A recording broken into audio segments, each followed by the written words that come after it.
Welcome everybody to this episode of the Ninth Grade Experience Podcast. I'm your host, Chris Dutchko. Today, we have the three co-chairs of the EPSD Mental Health Symposium that's starting next week here in the district, which is a really cool online event.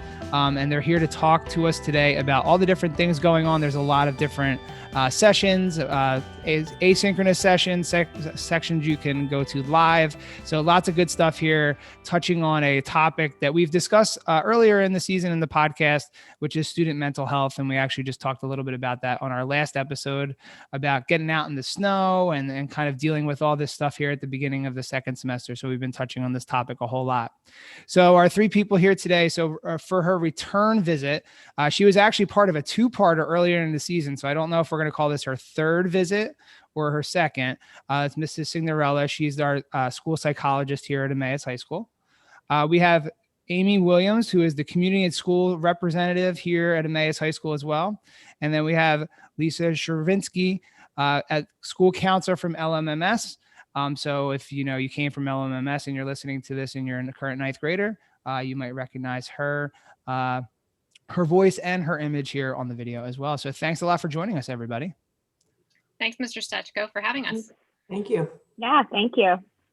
So I often, as Miss Cignarella knows, and if I am going to refer back to her, if you want to listen to Miss Cignarella's ninth grade experience, go back and listen to the earlier podcast that she was on with Dr. Pinho about what the school psychologist does.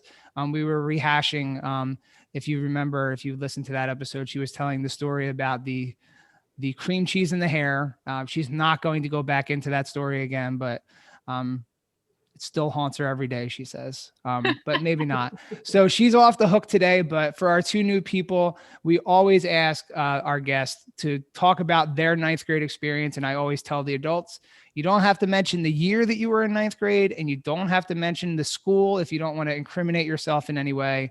But as much as you are willing to share with our listeners, the better. So whoever wants to go first can, and take it away. I don't mind going first. I've kind of thought a little bit about this, and I will incriminate myself, or maybe even age myself a little bit. But I went to Emmaus Junior High for ninth grade.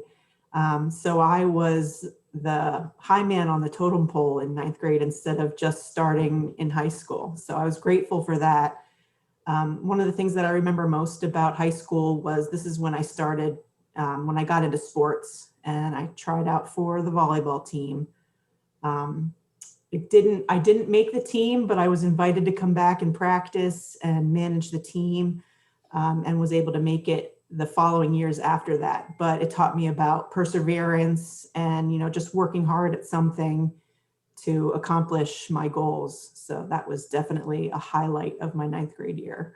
So on a totally unrelated note, if you're watching the video, I have my Emmaus volleyball jacket on today, not knowing that Miss Williams was a volleyball player here at Emmaus High School. So coincidences abound here. This was on the $2 sale of the old athletic equipment at the end of the year that they have here at the high school. So this is a great jacket that I love wearing out in public when people then ask me, "Oh, you coach volleyball?" And I say, "Nope. I just know how to find a good sale." So we had somebody on earlier in the season, Clarence Lamb, who also talked about how he was at the junior high and then it merged into the high school. And he was one of the first classes that did that. He went on to become a state senator in Maryland. So a couple of people have told us the story about how Emmaus used to have ninth grade, not in the high school, but then transitioning up. So an interesting story there. And again, we always talk to people about like what they were involved in. And your story again is, being involved in volleyball, getting involved. And that's the memory that kind of sticks with you from your ninth grade experience. So how about you, Mrs. Shirvinski? What is your ninth grade recollections? What are your recollections like? So I just remember ninth grade as a very confusing time. And a time where I remember I went to a much smaller school than Emmaus High School. I graduated from Tamaqua High School, and our graduating class was about 150 students. So it's much smaller, but I just remember ninth grade, I can remember the cafeteria and just trying to find, what group of friends that you kind of fit in with. And I felt at that time, because like we merged from a junior high school into ninth grade, just like Emmaus does. You know, you had friends from junior high school, but then friends started changing and you started making new friends. You started joining different things. So it was just like I felt like my friends were switching. I had old friends, I had new friends. I was trying to figure out what path I would take in ninth grade. You know, I remember going to see my counselor at the time and talking with her. Never did I think I'd be a counselor at that time. I was actually interested in like being a teacher and actually possibly being a lawyer at that time. But it's funny how things just kind of come around, and now I am a counselor. So I encourage you during that time, until you know, it takes time to kind of find yourself and find out what you're good at and what path you're going to take. And you know, I encourage you to reach out to your counselors, because they're there to kind of help direct you on that path. So that's kind of my ninth grade experience. I did get involved in school, which I think helped. I was part of the band. I twirled baton back then. Oh. Yeah. And I did it in college also. So that was like a lot of my time. So, and dance. So those are things that, like, I think, you know, getting involved and finding that group of people that are into the same thing as you is really important, because, you know, it can be a very scary experience in ninth grade, because it's a big place, and you're not really sure what path you're going to go on, and finding, you know, getting involved in clubs and different activities, sports can really help with that. You are definitely our first baton twirler that's ever been on the podcast. So congratulations for that. Like, so what is, you know, I have to ask this question as a follow-up. So a college baton twirler, what is that? Is that part of the, like the band? Is that part of like the marching band? Like, are you the one that's like, you know, leading the charge there? Like what does a college baton twirler do? Well, mostly, you can do more competition. I did more with the band though. I didn't get into competition. I had some friends that were really into like competition twirling. I stayed more, they like at my high school, they didn't really offer it much, but I know some schools like in Lehigh Valley are into competition twirling. And, so I had, you know, some friends in college that were into that, but so you make up dances and then you twirl to them, and it goes with what the band's doing. And it's just another example of, like, especially for students at the high school and especially at Emmaus High School, there are so many different things to get involved with, like, you know, and I'm sure that, you know, there are probably multiple people that might be listening right now, or, you know, are at Emmaus High School that might be into baton twirling, and they're kind of looking for that outlet, or they're looking for other people. So it's kind of cool to kind of, you know, just anything that you're really interested in as a school of our size, there's got to be somebody out there that either wants to start a club or is involved in a club already. Like I advise the game club, and we have students that are into all different things in the game club, and they kind of find that little niche with, you know, like-minded students there as well too. So I think that kind of leads into our main topic for today. So I appreciate you guys taking the time out to rehash your ninth grade experiences. Everyone's looking and feeling okay. Nobody's having like nervous flashbacks. I know Miss Cignarella got a little fired up during our conversation about her ninth grade experience, and also told us that it kind of almost led her to go down the counseling road a little bit at that time as well too. So it's just kind of interesting when you have those experiences. You never know, like you said, Ms. Shirvinski, you never know where they're going to take you. But you know, we kind of all arrived somewhere, and where we've arrived is the three of you are working together on this mental health symposium here. It's been all over the web, all over on social media. And I figured it's an event. It's going to go on for 2 weeks. And if really right now is like a crucial time, like so much talk between parents and the community of like, we need to get kids back in school and all these different things. And we're not going to go down that road today, but one of the things they often bring up is this idea of mental health. So can you give us what you got about this mental health symposium that's starting on February 15th next week? So the mental health symposium originally started back in 2019. And that, you know, that was obviously pre-COVID. And during that time, the symposium was in person. And we just logistically had it on a Saturday morning, and, you know, which is also unfortunately a time when a lot of parents and students had sports activities. So it was what we felt was going to be the most useful at that time to try to reach families, and what worked for our presenters and for the organization team. But last year it was kind of set up to do the same exact thing, except it was canceled just before COVID happened. It happened, I think we closed the following week. So that got canceled. So when we started this school year, I reached out to Ms. Shirvinski and Ms. Williams, and I said, we need to do this, but let's see if we can do it virtually. And we've been working very closely with the tech resource specialists in the district. And I have to say, and Ms. Shirvinski and Ms. Williams and I were talking just before we came on to this podcast, and how pleased we are with kind of what's developed from this. It's surpassed even my expectations so far. The number of presenters that we have has grown exponentially. We have people from many different areas of support. So we have people from East Penn. So we have East Penn school counselors coming. We have East Penn school psychologists presenting. We have an administrator from the district presenting. We have the English language learner department chair and teacher presenting. So we're trying to make sure that even we have some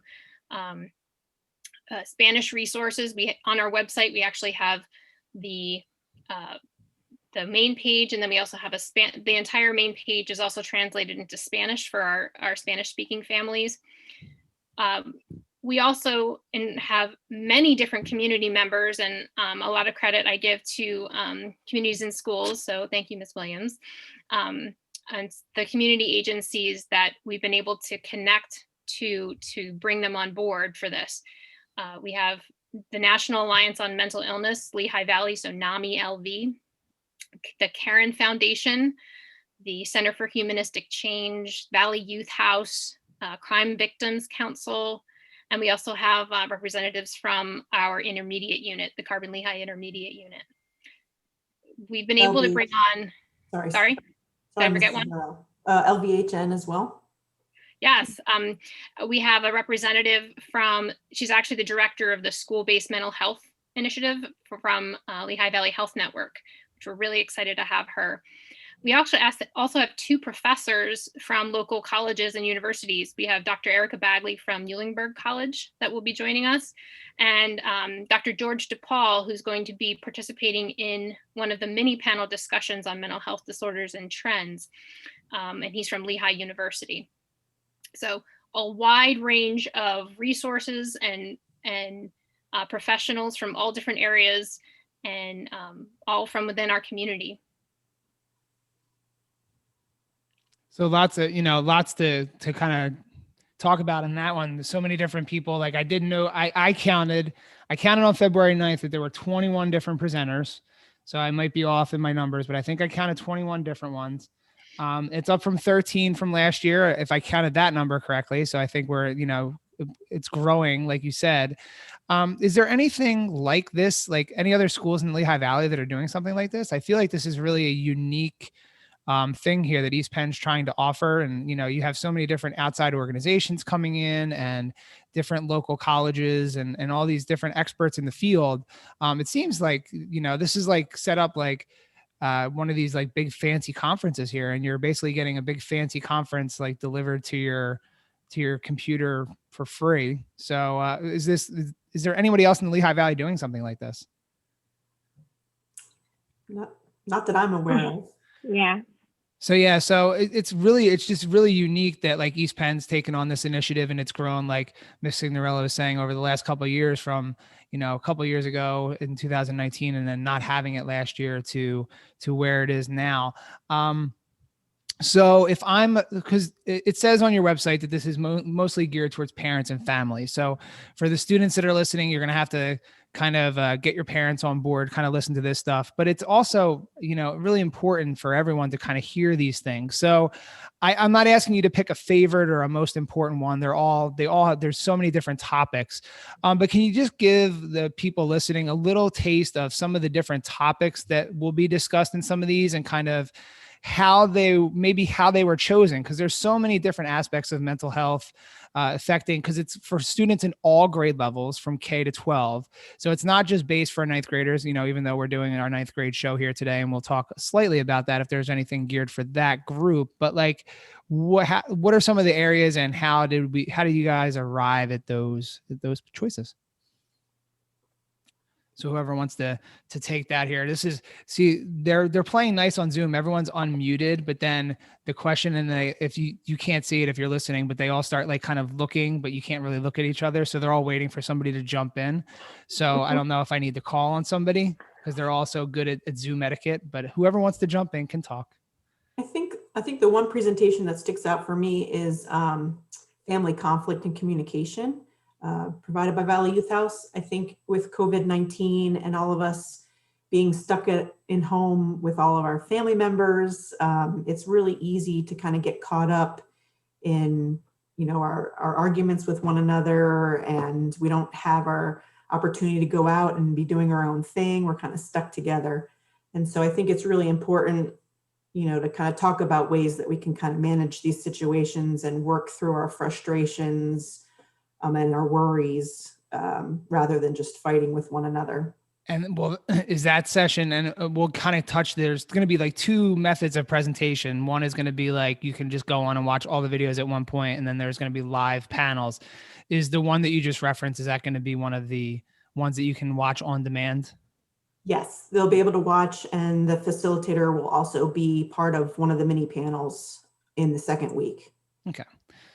Yeah, so I think the way we did it was, there are many different topics that that we have in the symposium, but we kind of grouped them into 4 overarching umbrellas. So parenting would be one, supporting school success would be a second, mental health disorders and trends would be a third, and then conflict and safety would be a fourth. And those are actually the 4 mini panel discussions that are going to be offered on 4 separate dates. They're the only things that you can attend live. And in those live discussions, we have many of them are filled with the presenters who did the asynchronous presentations that you can listen to for the entire 2 weeks. But what's really nice is there's going to be some prepared questions, but when you sign up and register, you also get to fill out a link to indicate if you have any questions that you would like the presenters to touch upon. So those will be monitored by the facilitator in that mini panel. And you have questions, and even if you have a question while you're talking, while the presenters are talking in the mini panel, you can put it in the chat, and you can try to get those questions answered. Because when we had our initial mental health symposium in 2019, that we were actually only able to have before this one, we had feedback that a lot of parents wanted that interaction. But we also wanted to increase how many people were able to attend. So this was a way of letting people view as many presentations as they possibly could, and also give them an opportunity to have an interactive experience, but also tailor it to any of the mini panels of topics of interest that they wanted to attend. So for me, I don't know that I could say there's any one particular one that's most pronounced. I think a lot of them, I'll say this, a lot of the presentations and our presenters did tie in the COVID related difficulties that come with those conditions and those challenges. So parenting or schooling, and how to navigate those pieces. I know we had a parent who already has signed up and asked a question asking, how do I help my senior prepare for, and give them hope in moving forward with where they may not have the typical activities that they typically would in a non-COVID year, like prom and graduation. That is a deep question. If the person who gets that question can solve it, they have the $1 million idea. Because I think the students from last year struggled through that. The students, this year, we're in the process of trying to stay as hybrid as possible, but we're, some weeks we're good, some weeks we're not. So it's hard to kind of keep that going, but that's a great question. So how about you, Ms. Shirvinski? Is there one of the areas that, maybe you helped coordinate, or you were kind of had a hand in, or just maybe one of the ones that you kind of would highlight for the people listening or watching? I don't know. I think I'm kind of leaning to, I'll second a lot of what Mrs. Cignarella said, because I really, out of COVID, it was, with our mental health symposium last year getting canceled, it was kind of a bummer. We had it ready to go and then we couldn't do it. And going virtual this year, even though, nobody had wanted to do that, it actually became something that has allowed us to touch more people. More people are able to attend. More people are able to learn something from this event. Because one of the things we ran into in 2019 was, when do we have it? We have it on a Saturday morning. People have scheduling conflicts. People have all kinds of activities going on, and they just can't make it. Not that they're not interested, but couldn't make it. This way, you can more easily, you can fit it more easily into your schedule. So it's actually like we have a greater following now, even though, nobody wanted COVID or anything. It actually forced us to kind of revamp what we were doing and try to, rethink what we were doing. And the other nice thing about it is people can kind of pick and choose what they're interested in and what their needs are.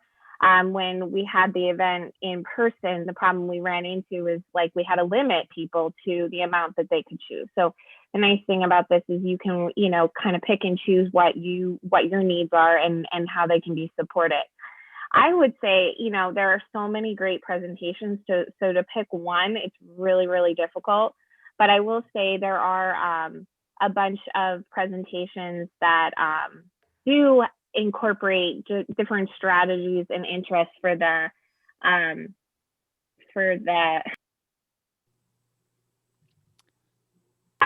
sorry, this is my daughter. It's all right. We knew somebody was eventually going to run in. Yeah. Whether, like we said, I told them before we recorded, either a dog or a human will run in, and that's okay, because people. I apologize. It wasn't you wearing a cat right, outfit, hi, so that's and then okay. You need to go in the other room, okay?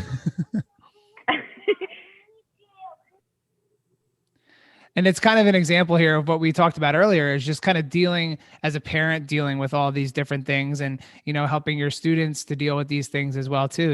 We're all living in this new, I'm not going to say it. I said it, new normal.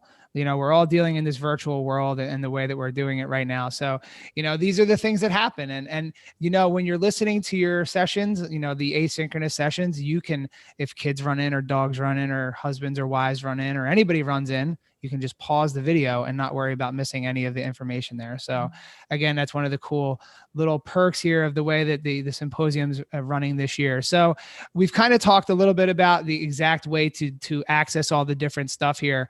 So we'll just kind of start to wind down here a little bit so people can figure out where they need to go.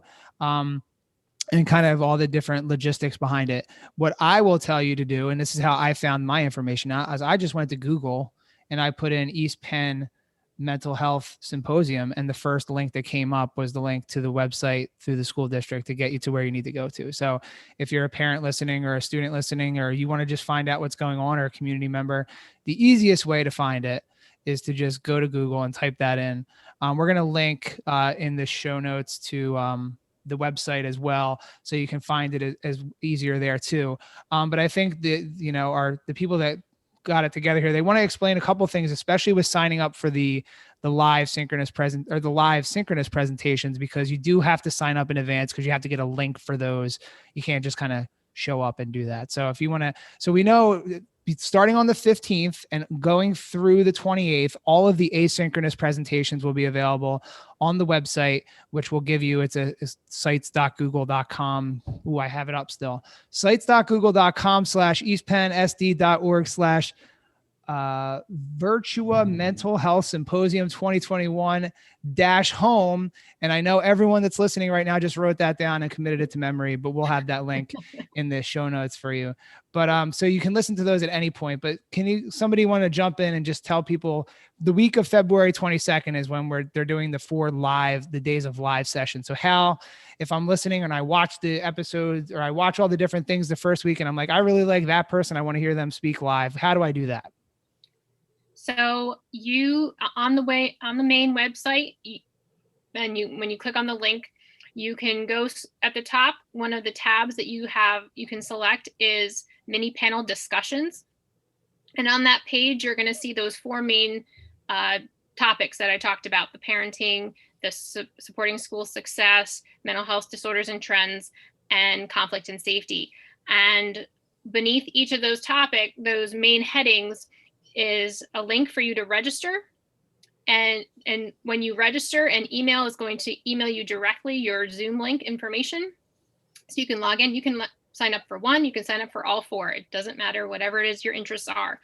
And then below each of the registration links is a pre-panel questionnaire that we ask parents and participants to complete so that we have an idea of kind of the demographics of who's participating, and gives us an idea of what questions they may have for our panelists. So that questionnaire is important because we're going to use that information prior to the panel discussions to incorporate any additional questions that might come up. But again, parents or participants will have the ability to ask questions during the panel itself. So the Monday, the 22nd, will be parenting from 7 p.m. to 8 p.m. Tuesday, February 23rd, will be supporting school success from 7 to 8 p.m. February 24th, Wednesday will be mental health trends and disorders. And then Thursday, the 25th, will be conflict and safety. All of them are at 7 p.m. to 8 p.m. in the evening. All the information is listed on the website, and along with all of our contact information. So if you ever had any questions or having any difficulties, you can always reach out to one of us and we would be happy to help with that. Awesome. And I'm going to throw an idea out there for 2022. How about like mental health and podcasting or something where, I don't know, I'm just trying to get myself involved in this in some way, but I think it's a great thing that you were all put together here. It's awesome when we see things that are like in-house grown to such a level. I did want to end with one just quick question. So I'm a parent and I'm listening to this, and, I feel like my son or daughter or my child is like kind of struggling. What should I do? Like, obviously we want parents to listen and take all this in, but like, if there's something that you're viewing as like a real issue, what is a parent, what should they do? Kind of, we have different levels here kind of that can give us that opinion, but like, what should I do? Struggling is a pretty broad term, Mr. Suchko. Well, we've already been close to a half an hour, so we don't have time to go. I know we could go struggling many different ways. We're just going to call a blanket, I look at the list of things that are there. My kid might benefit from listening to one or two of them, but I know that like first semester, my student struggled. And second semester starting off the same way, or, they loved playing basketball and now it's been taken away through different things. Like, just as a general statement of like, you see your kid struggling, what resources or what should they do? Like, not necessarily waiting till one of these dates or the live sessions on the 22nd. What should they do? Honestly, I think the first thing is just show them grace. Show yourself grace with the challenges that we're all in, and talk. That's the biggest thing. And that goes back to what Mrs. Williams said about like that family communication being one of the, being pretty important. being able to just talk about the frustrations that you have, being able to decide, hey, I know this has been an issue and this is something that we've been, maybe butting heads about. There's this presentation on sleep, or there's this presentation on anxiety. We should, why don't we watch this together? Or, do we think this is something that we should talk to our family doctor about? Is this something that you want to speak with your school counselor about? I've had conversations with students who the reason they've come to me is because after a conversation with their parents about what they've been feeling, they've made the choice to reach out for help. So it all starts with a conversation.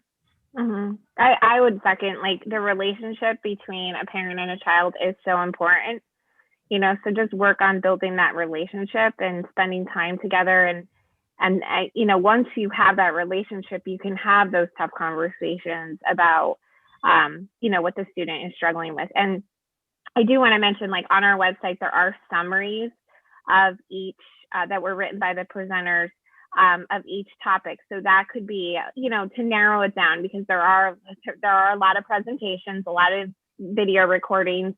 You might not have the time to fit them all in, but using those summaries to kind of gear what you're seeing with your child, and maybe watching those videos are really important. And how about you, Ms. Williams? Anything you want to add in from the community and schools perspective? I know you're you kind of straddle lots of different fences in your position, but how about, what would you recommend for parents or students to do in that situation? I think I worry that students and parents aren't comfortable to reach out for support. You guys you're not alone in the struggles. We're all kind of experiencing it and going through it together. And I want everyone to feel comfortable to reach out to your school counselor, reach out to your school psychologist, reach out to your CIS site coordinator, or your teachers, and just say, hey, this is what we're dealing with. Can you point me in the right direction of someone that can help? There's nothing to be ashamed of. We all need each other to kind of get through the challenges of life. So I think that's a great way to end it. So much great information in this episode, a lot of stuff to take in. And, you have the weekend to kind of preview the website, look at all the different things you can have access to, and then have at it for the next couple of weeks. So thanks again to Mrs. Cignarella, to Mrs. Williams, and to Mrs. Shirvinski for joining us today here and talking about this really cool initiative here in the East Penn School District. So thank you very much. Good luck to everything. And can't wait to tune into some of them myself, since I'm a parent of 3 kids in the district. I guess it would be in my best interest to watch some of these too. So thank you very much for doing this, everybody. Thank you, Mr. Stensko. Thank you.